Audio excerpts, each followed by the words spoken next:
Hey guys, Lord Naren White here, the Holy Ghost, the one true God.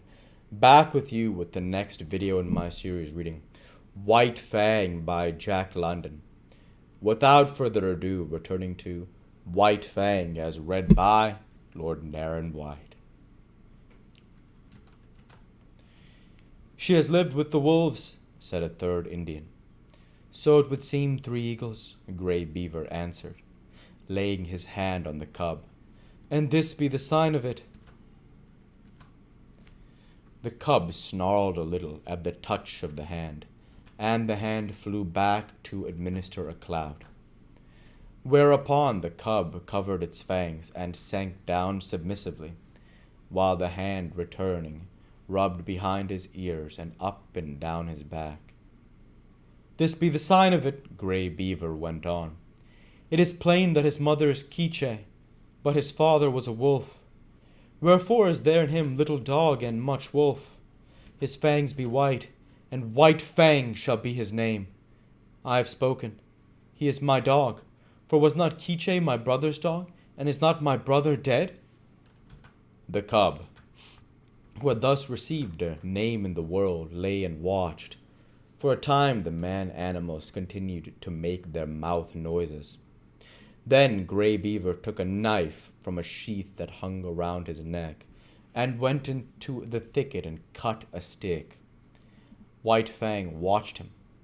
He noticed the stick at each end, and in the notches fastened strings of raw hide.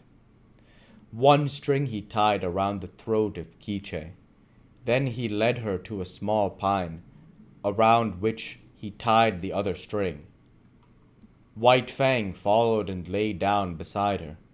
Salmon Tongue's hand reached out to him and rolled him over on his back. Quiche looked on anxiously. White Fang felt fear mounting in him again. He could not quite suppress a snarl, but he made no offer to snap. The hand, with fingers crooked and spread apart, rubbed his stomach in a playful way and rolled him from side to side. It was ridiculous and ungainly, lying there on his back with legs sprawling in the air. Besides, it was a position of such utter helplessness that White Fang's whole nature revolted against it. He could do nothing to defend himself.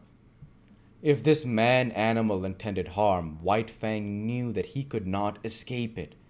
How could he spring away with his 4 legs in the air above him? Yet submission made him master his fear, and he only growled softly.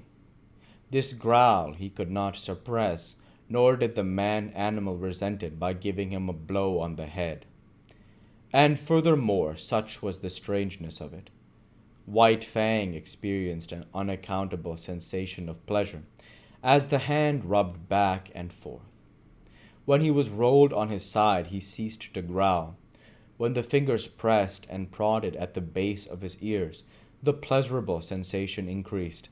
And when, with a final rub and scratch, the man left him alone and went away, all fear had died out of White Fang.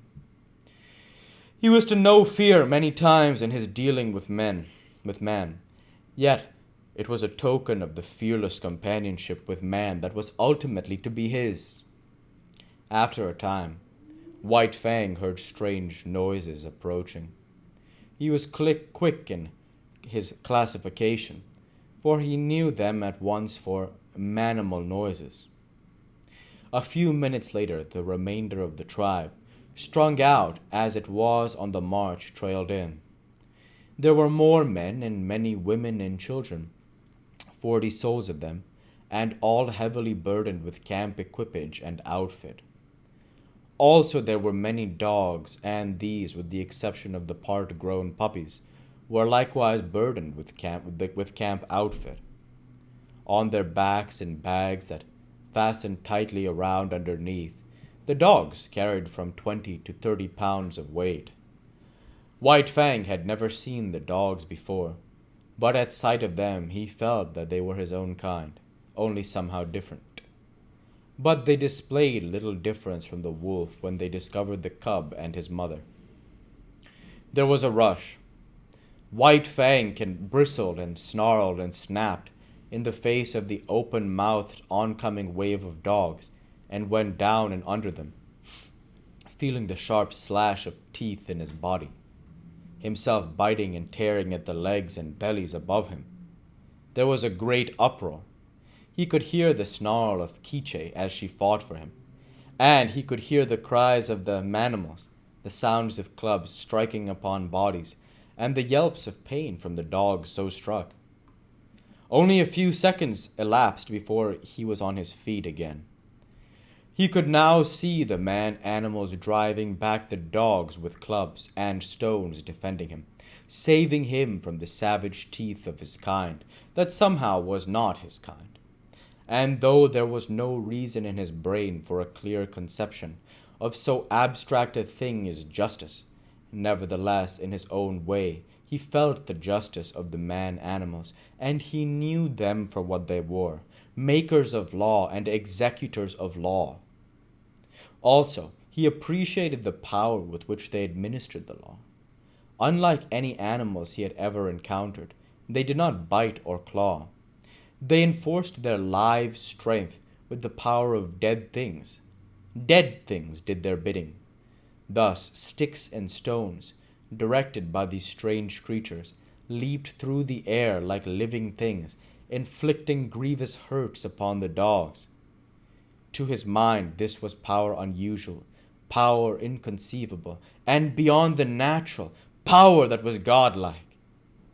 White Fang, in the very nature of him, could never know anything about gods. At the best, he could only know things that were beyond knowing. But the wonder and awe that he had of these man animals in ways resembled what would be the wonder and awe of man at sight of some celestial creature on a mountain top, hurling thunderbolts from either hand at an astonished world. The last dog had been driven back. The hubbub died down, and White Fang licked his hurt, and meditated upon this, his first taste of pack cruelty, and his introduction to the pack. He had never dreamed that his own kind consisted of more than one eye, his mother and himself.